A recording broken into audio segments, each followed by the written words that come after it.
1941, New York. À l'accueil des locaux du Timely Comics, 3 hommes font irruption à la réception et passent un appel. On est 3 en bas, dans le lobby. On veut voir le gars qui fait des comic books dégueulasses et lui montrer ce que des vrais nazis lui feraient à son Captain America. Selon toute vraisemblance, les 3 individus sont à minima des sympathisants du German American Bund, c'est-à-dire du parti nazi américain. D'authentiques nazis donc, qui sont là avec visiblement la ferme intention de s'en prendre physiquement à Jack Kirby, l'homme à l'origine d'une certaine couverture qui les aurait énervés. Selon la légende, un peu, ça aurait été apparemment Jack Kirby lui-même qui aurait décroché à ce moment-là, qui aurait été à l'autre bout du fil. Je sais pas pourquoi je fais ça avec mes doigts, parce que c'était pas des portables, ça devait plus être un truc genre comme ça. Dans sa biographie, qui s'appelle Jack Kirby King of Comics, on peut lire ces lignes-là, je me suis permis de traduire. Devant les yeux effarés des employés de bureau, Jack Kirby remonta ses manches et descendit les voir.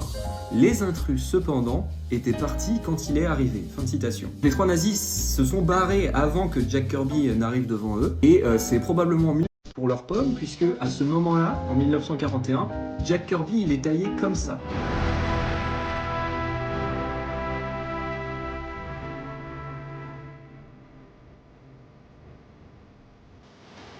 Jack Kirby, il a grandi dans le Lower East Side de Manhattan, de l'époque, donc dans une grande pauvreté, et dans un quartier qui était plutôt réputé pour avoir des guerres de gangs, des bandes de mômes qui se foutaient sur la gueule. Il faisait la bagarre, il savait se battre le gars. Et ses personnages aussi, puisque la couverture en question, la fameuse couverture qui a tant fait chier nos 3 nazis, et ben c'est cette couverture-là, que vous connaissez peut-être. Le tout premier numéro de Captain America, et oui, c'est bien Hitler que vous voyez se prendre un gadin en pleine page. Vous avez peut-être déjà entendu parler de Captain America, voire étudié Captain America en tant qu'icône de propagande de guerre pro-américaine, comme d'un héros qui célèbre le drapeau américain, qui célèbre ses valeurs. Et c'est vrai, c'est complètement ce qu'il est, encore aujourd'hui. Mais revenons quand même à l'anecdote que je viens de vous raconter là. En mars 1941, quand Jack Kirby et Joe Simon créent les aventures de celui qui sera l'icône de Marvel que vous connaissez, avec les films et tout, à cette époque-là, les États-Unis ne sont pas encore engagés dans la Seconde Guerre mondiale. Et il y a à ce moment-là, aux États-Unis, un vrai, authentique parti nazi, la German American Bund, donc,